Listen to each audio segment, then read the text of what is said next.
Bonjour Jean. Bonjour Richard. Tu nous as précédemment entretenu des théories de l'univers moderne, C'est exact. actuel.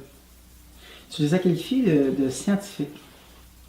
Mais on peut se demander quand même, qu'est-ce que ça veut dire, le mot scientifique? C'est quoi une théorie scientifique? Ça procède de quoi?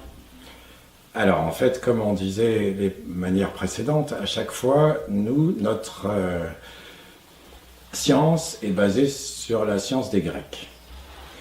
Et la science occidentale est basée sur la science des Grecs. Donc chez les Grecs, depuis les Grecs, que ce soit avec Ptolémée et Ératosthène, puis après avec Copernic, avec Galilée, avec Newton, et à la fin du XVIIIe siècle avec d'Alembert et Diderot, on a réfuté de plus en plus la notion de Dieu dans l'explication de la science et on ne veut plus d'explication divine. On veut comprendre pourquoi quelque chose se passe et comment. Donc, on essaye d'observer des phénomènes dans le monde. Ensuite, on essaye de fabriquer une théorie, c'est-à-dire une construction intellectuelle, qui tente d'expliquer la manière dont ces phénomènes se produisent.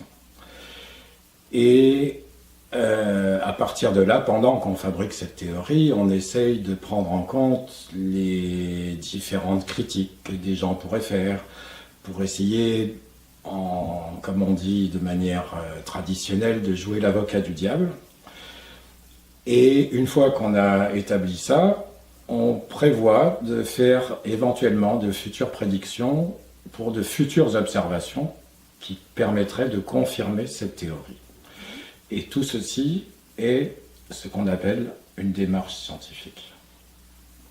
À partir de ce que tu nous expliques, avec beaucoup de sagesse et de connaissances, on pourrait penser qu'une fois que tout ce processus-là de mise en étude, de vérification par des observations, que la théorie est définitive. Elle n'évolue plus par la suite.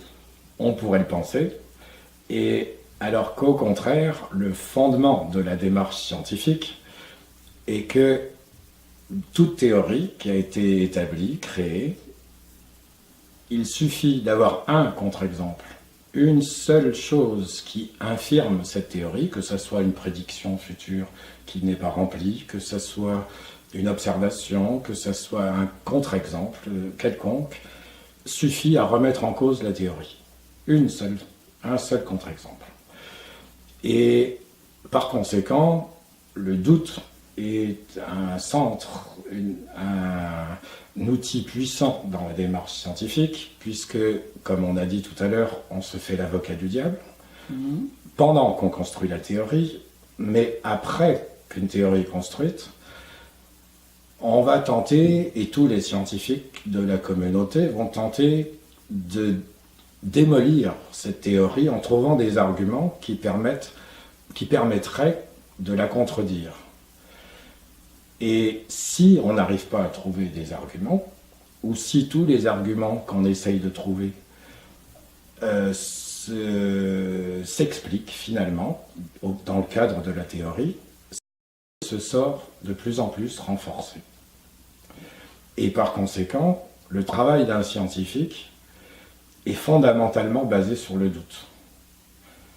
50% de sa vie, en gros, pourrait être consacrée à critiquer et tenter de démolir les théories des autres, et 50% de sa vie à construire sa propre théorie, tout en ayant un œil critique, puisqu'on a dit qu'il se faisait l'avocat du diable. Et donc, dans la démarche scientifique, le doute est absolument central. Si je comprends bien, c'est pas de tout repos, de toujours remettre en question ce qu'on essaie de démontrer et prouver. C'est un exercice de grande rigueur et c'est à l'honneur des chercheurs finalement scientifiques de se soumettre à cette discipline-là qui est très grande. Mais merci de tes explications savantes, comme toujours, et à la prochaine. À la prochaine. Au revoir. Au revoir.